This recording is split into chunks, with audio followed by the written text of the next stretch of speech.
Welcome to the Art of Medicine, the program that explores the arts, business, and clinical aspects of the practice of medicine. I'm Dr. Andrew Wilner, and today I have a special guest, Rabbi Abraham Schacter. Welcome, Rabbi. Thank you. Thank you. It's great to be here. So, Rabbi, I want to talk first of all about why I asked you to be on the program, and I'm really excited. Back in the early days, all the way back in March, I had Rabbi Jeremy Simons on the program, and his program turned out to be one of the best and most popular programs that I've done. And I think it was not only his presentation, but the topic. We talked about spiritual medicine, what it is and how do you do it. And I think people are really interested in that. There's mind-body medicine and there's spiritual medicine.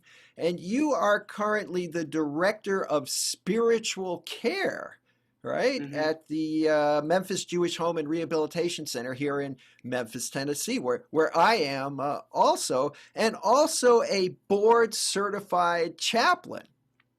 Now, I'm board certified in internal medicine, and I'm board certified in neurology.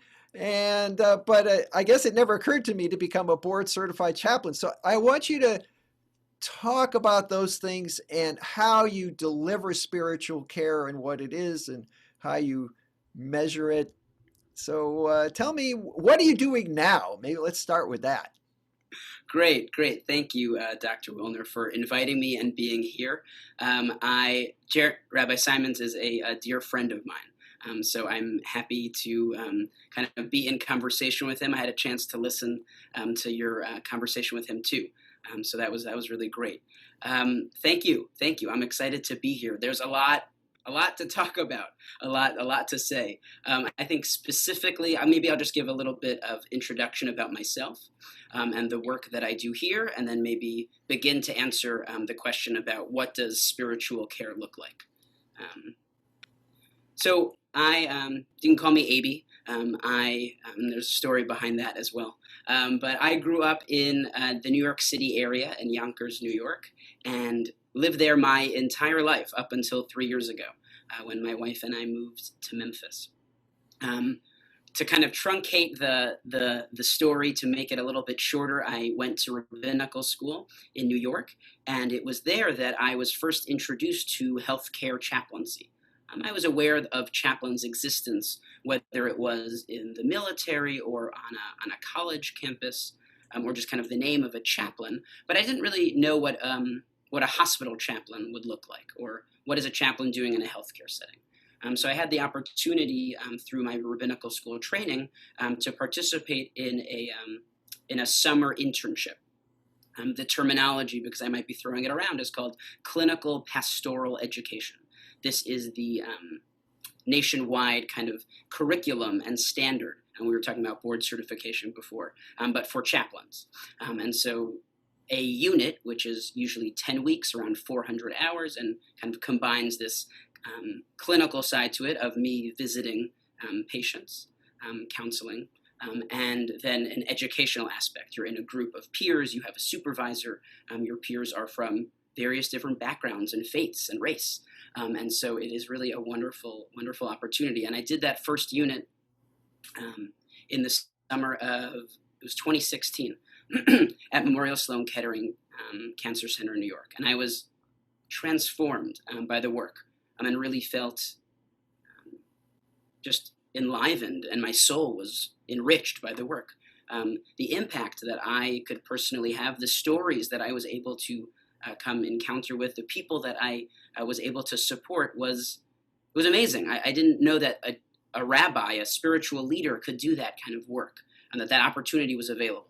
And so when I graduated rabbinical school, and my wife, who's also a rabbi, we moved to Memphis. She's the rabbi of a congregation here in town. The other stipulation was that we wanted to make sure that there was a residency program, a residency for within the CPE curriculum. And so there's a residency that exists at Methodist here in Memphis, and also at the VA. And so I did a year-long residency at Methodist. And again, was very, very drawn to the work, and found it very gave me a lot of meaning, and also feeling like I could make a difference in people's lives. And so when that was finishing up the year-long residency, through various connections here in the Jewish community, I reached out to the Memphis Jewish Home and Rehab, and pitched them what would it look like for a rabbi, for a chaplain, to exist on their staff. They've been now around for more than 90 years, but had never had a full-time rabbi, a rabbi in residence, a chaplain, someone who's looking out for the residents, for the patients, for the families, and then also for the staff. I was blessed enough that the director here believed in my message, believed in my pitch, and hired me as a full-time position. And so I am here as the director of spiritual care. I'm now coming up in September. Will be 2 years here at the Memphis Jewish Home and Rehab, or what we call the home. Well, I'm a little bit in awe. I mean, a lot of what you said sounds like what you hear when a medical student is applying to become a physician, and they write in their essay that they want to make a difference in people's lives, particularly people who are, challenged with illness. And Memorial Sloan Kettering is, famous for its treatment of cancer patients, but it probably has a highest concentration of really sick people, bed per bed. And, I think most people would want to run in the other direction. It's scary, and there's a lot of misery. And to be able to offer solace and help, that's really a wonderful thing that you found your calling. Thanks. So what you said is in terms of being drawn to this type of work and being in a place of suffering. And so I would say that is particularly where a chaplain's role, where a spiritual care provider's role comes kind of best into contact. There is a really beautiful quote from Dr. Rachel Naomi Remen. She is a physician and she wrote a book that I have here in my office, Kitchen Table Wisdom. She's really, really a fantastic woman. I think I've heard of that. Yeah, and so one of her quotes, I'm not sure if it's from this book or not, but we thought we could cure everything, but it turns out we can only cure a small amount of human suffering. The rest of it needs to be healed, and that's different. And so I think of that when I think of, as you were saying, in terms of Sloan Kettering and cancer, but I think of that with all of the people that we interact with, especially within healthcare settings. There is a push for cure, a push for we can solve this, and in many cases, hopefully with the kind of advancement of technology, we can do a whole lot. We can do a whole lot. But as Dr. Remen reminds us, there's also healing that needs to be happening, and healing is something that we cannot cure, I would say, suffering. And suffering is something that is existential, something that's larger, whether it's a sense of loneliness, if you are a person of faith, whether that's talking about your relationship with God, or some type of larger spiritual being or presence, if it's about your relationships with your family, if it's a sense of meaning. These are things that medicine, quote unquote, cannot cure. These are kind of these lifelong struggles. And so to be able to step into those moments and allow people to help explore what they believe, what they're thinking about, and what they're hoping for, can provide that type of healing that they're searching for. Well, let me give you an example. I want a pragmatic I'm going to put you on the spot. Sure. So a year ago, I was shaving, and I noticed I had a lump under my jaw. Well, I'm a physician, so the first rule is just ignore it. So I ignored it for a while. A couple of weeks later, every day I notice it's not going away. So I looked up what causes a lump under the jaw, and it was all bad things. So I went to the doctor, and for a 2-month period, because it took about 2 months to sort of go through all the steps, it was being investigated, and I was sort of reassessing my mortality. So luckily the diagnosis turned out to be nothing. So it was great. But suppose the diagnosis, it was okay, you've got cancer of the neck, and I go, Rabbi, how can you help me? How would you help me? Well, first I want to just commend you for opening up like that. This is now a public forum, and this isn't something. It's not comfortable to talk about these types of things. That is true. I would say we say in Hebrew a yasher koach, kind of a strength to you that you're willing to even bring this up. This is a public forum. That's the first step. No one wants to talk about that, as you even said. So just talking is. You noticed it and you ignored it, because we always ignore things. That's our tendency as human beings. Why, especially back to why would you even want to step into this? Why would you ever want to contemplate suffering? Why would you want to contemplate your own mortality? I would say that it's perhaps in those moments of suffering or those moments of kind of contemplating something maybe a little bit scary or larger that you actually come into contact with what matters to you. But maybe that's an aside for another, maybe the follow-up question. I mean, I would approach you. Well, first you approached me, right? You approached me in this conversation. And so you said, hey, I've been noticing something that's going on, a lump in my neck. There's a couple of kind of general guidelines for chaplains or spiritual caregivers. One is the acronym that I learned from a teacher of mine, Dr. Michelle Friedman in Rabbinical school. It's called WAIT. Why am I talking? And so I don't think I have a particular script of what I would say. I probably might ask Dr. Wilner, how are you feeling about that? No, it's why am I talking to you about it? Or why are you talking? Let me be a little bit more specific. Well, you could take in that way. The way that this teacher meant in terms of the rabbi or the spiritual caregiver's presence is often we think when we're in a conversation that's difficult, we need to be the ones who are listening to take up the space. What am I going to say to Dr. Wilner to cure him, to help him feel better?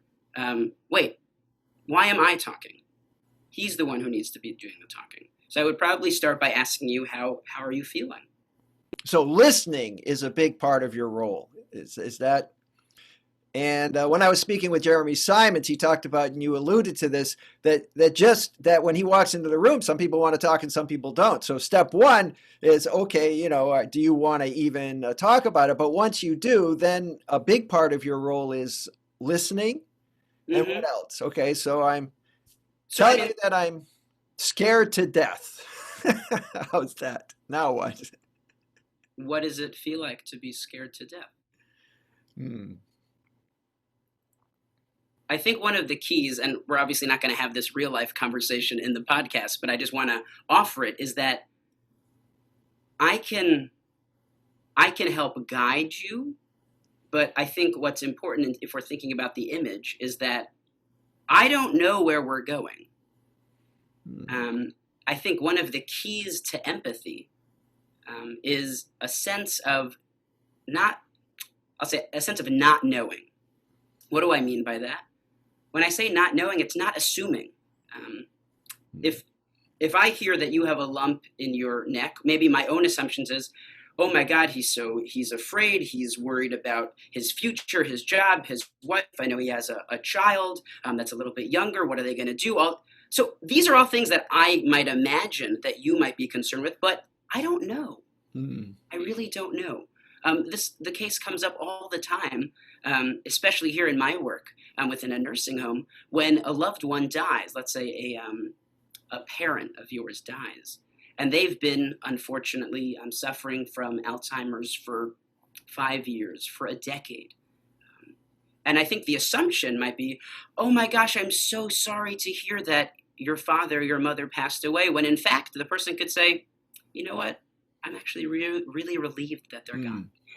It's been so many years of going back and forth and being with them and being honestly tired and worn out and frustrated. And as much as I love them, moments where I am so angry. And so I am so glad that they're gone. And so the key there in terms of the encounter with the rabbi, or I'll just call him the chaplain, is curiosity. I would call it emotional curiosity. I do not know. So what does it feel like to have that lump? What does it mean to feel that your fear of death? What are you hoping for in your life?